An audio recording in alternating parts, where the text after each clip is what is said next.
Good morning, everybody. Today, that is Wednesday, June 2nd, 2021, and we are in the class for Master in Business Administration, second semester students.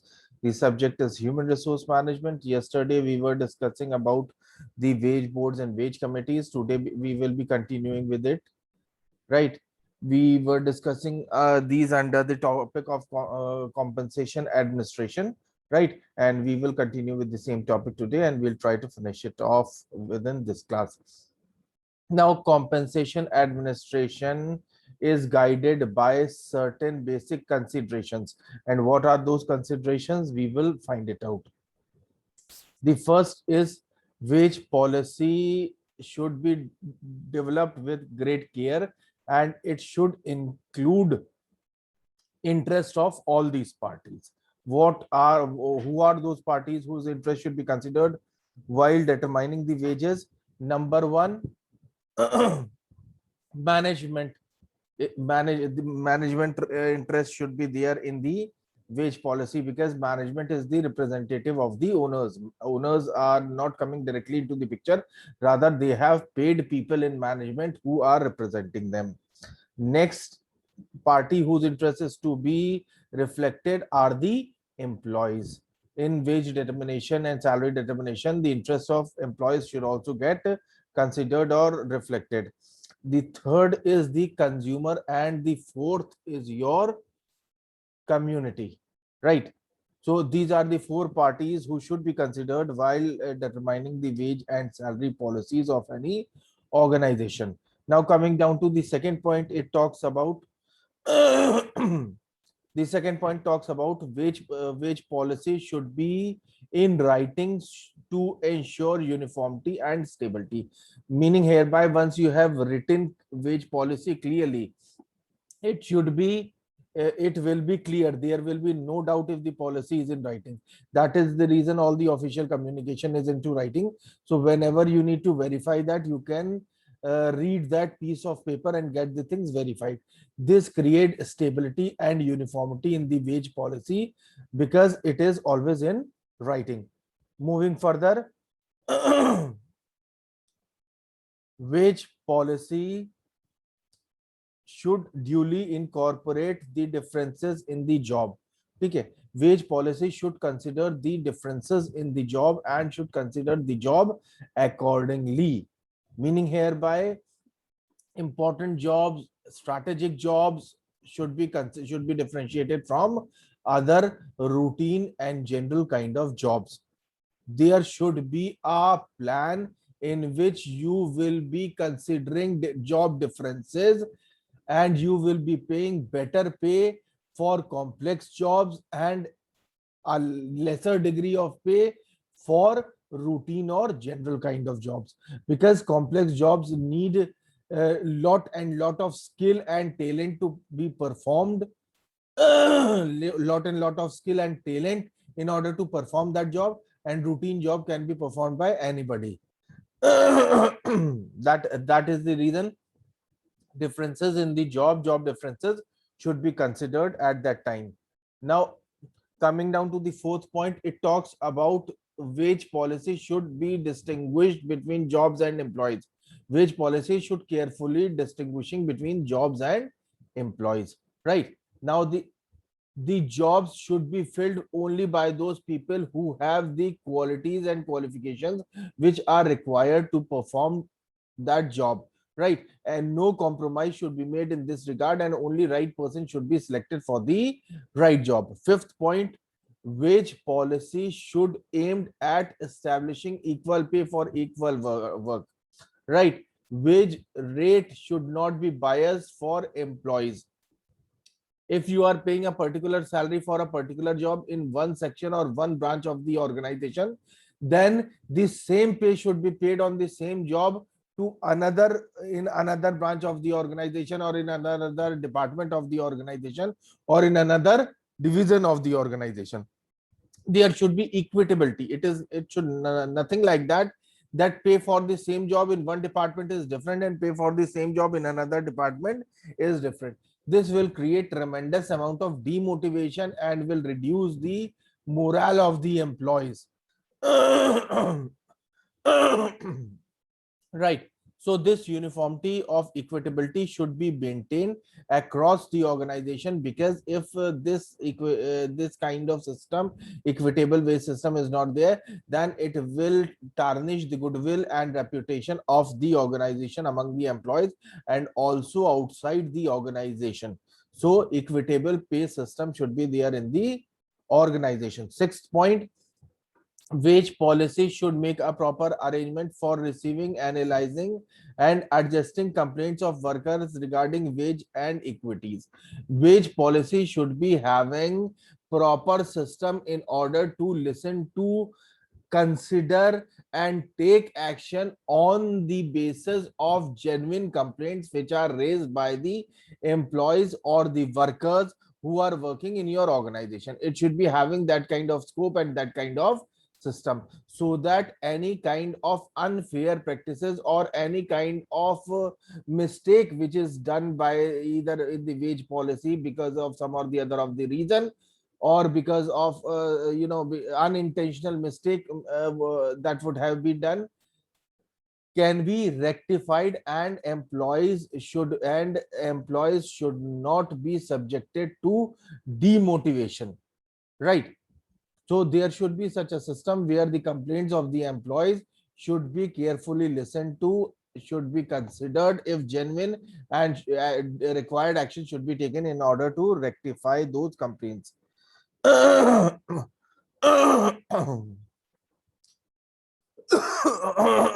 Sorry, I'm having bad throat today. Now, seventh, management should see to it that the employees know and understand the wage policy. Management should try its level best to make employees understand the wage policy, because if employees will not be understanding the wage policy, then there will be lot of confusion on their part. So management try should its level best to make the employee understand its wage policy, so that employees may be having a clear picture of the wage policy of the organization and may not have any doubts or confusions at the back of their mind, which may lead to dissatisfaction among the employees. Eighth, all wage decisions should be checked against the carefully formulated policies.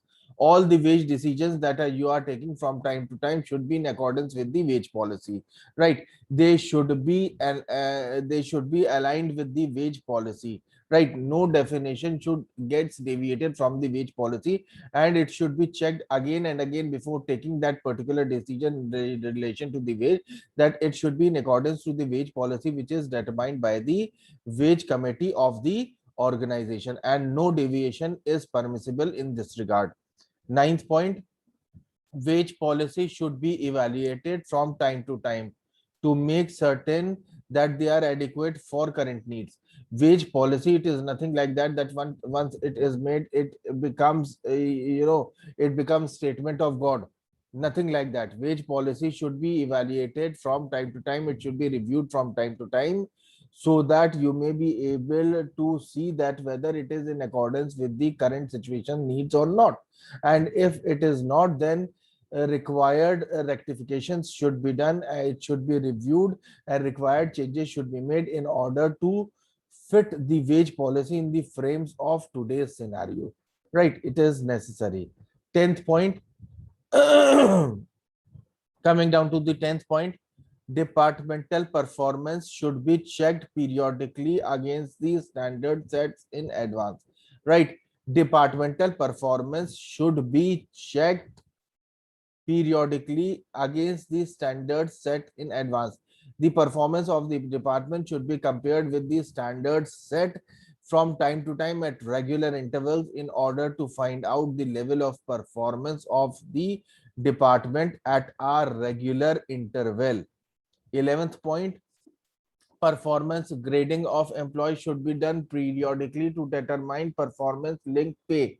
In order to determine the performance linked pay for the employee, the performance of the employee should be measured from time to time, so that you may be able to determine correct performance linked pay. Performance linked pay is the pay which is made in the form of incentives or some other benefits other than salaries, right? Which is performance linked. It is a variable component of your pay. It is not the fixed component. The more you perform, the more variable pay you will be getting, and the less you perform, the lesser is the amount of variable pay, right? Moving further, problems in compensation administration. There are certain general problems or routine problems that arises in the way to compensation administration.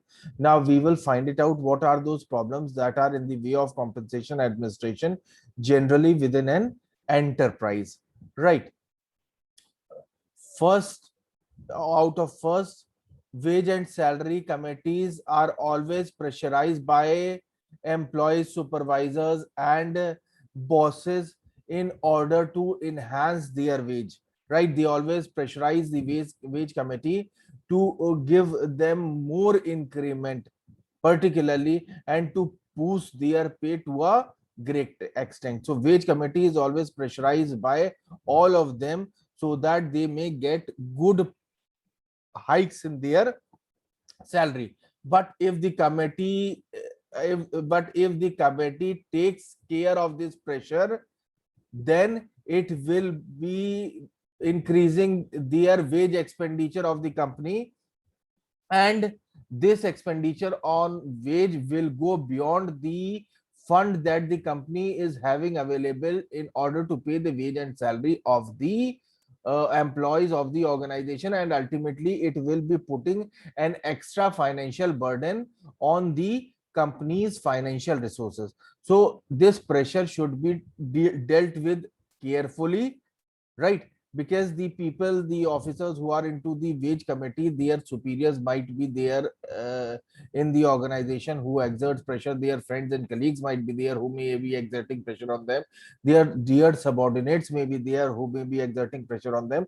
But without making them annoyed, you should know how to deal with them, because if you will be giving any kind of extra benefit to them, then it will be a financial burden to the organization, and it will go beyond the fund that organization has decided to give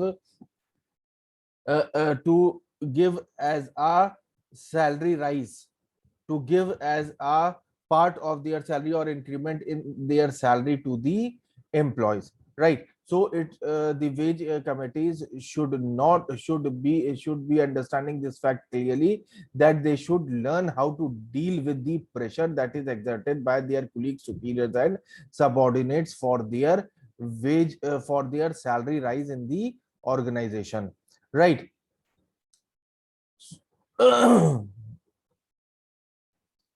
Moreover, if you are getting carried away by this pressure, then it might happen that instead of giving proper salary increment to those who are the performers in the company, you will be giving more salary increments to those people who are not the performers.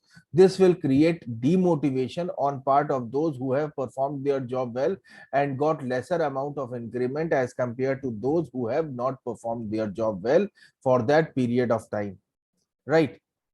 So they will be having an opinion that those who can exert more pressure and press hardest, the wage committee will be getting the higher amount of increment in their salary, and those who perform better and cannot exert pressure on the wage committee will not be getting suitable increment. This will be the type of image that will be getting created with such a kind of actions if the wage committee is getting influenced by the pressure exerted by their superior subordinates and colleagues. Now, there are certain department heads in the organization which are aggressive, right? They are aggressive in nature, and they have the tendency or the capacity of influencing the individual by exerting pressure. Such kind of departmental heads should be dealt with carefully, right? Because they always try to exert pressure on the wage committee and will try to get his people, means the people who are in his good books, to get higher amount of increment as compared to others, right? So you need to understand how to deal with such kind of aggressive heads. They might be very senior in terms of position as compared to you, but you are not required to you are not required to get pressurized by their pressure, by their aggressive nature, and you have to deal with them carefully, so that you may be able to give an equitable increment or salary hike to all based on their performance. Right. Now moving further, wage and salary committees or administrator yield, sometimes they get influenced by aggressive departmental heads because of their human nature, that they got pressurized and take wrong decision. It should not happen, because it will eliminate the element of fairness in the wage policy. So it should not happen in any case. You should be dealing with them properly, and you should be doing what is right without getting carried away by any kind of any kind of aggression that they are depicting, that those departmental heads are depicting on their part, right? Right. In such a cases, particularly departmental budgets is used, meaning hereby organization predetermined that this is the amount of budget which is allocated for the increment of wage and salaries for this particular department, and for that particular department, increment can be done from that budget only. Let us see, 1 lakh rupee budget has been sanctioned as an increment for a particular department. So the amount of increment for that particular department cannot go beyond 1 lakh. Let us say there are 15 people who are into that department, then those 15 people will be getting an increment which should not be beyond rupees 1 lakh. It should be within rupees 1 lakh. You distribute this rupees 1 lakh within those 15 people. On the basis of their performance, you give the increment to them, right? And there should not be any and there should not be any increment which is over and above than rupees 1 lakh, right? So if a given department exceeds the budget allowed to it, the departmental head is asked to give reasons why we should be increasing your budget, why we should be increasing your budget, why you are demanding increment more than the budget that we have sanctioned for your department. Give justification. If you think that you should be given increment before this over and above this amount, then you are required to give an explanation why should we be doing this, right? Now moving further, basis for sound compensation administration. What are the basis for a sound or a good compensation administration system, right?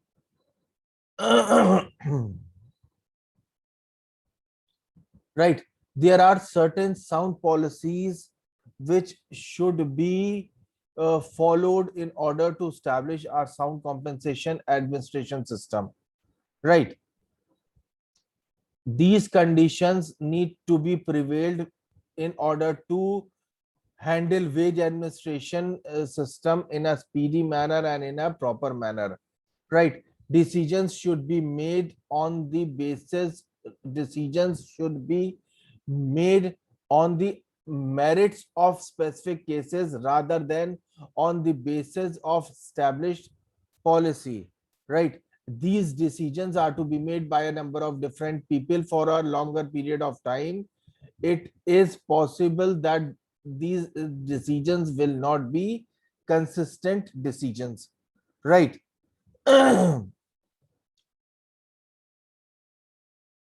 Even if the wage situation is sound in the beginning, it is right.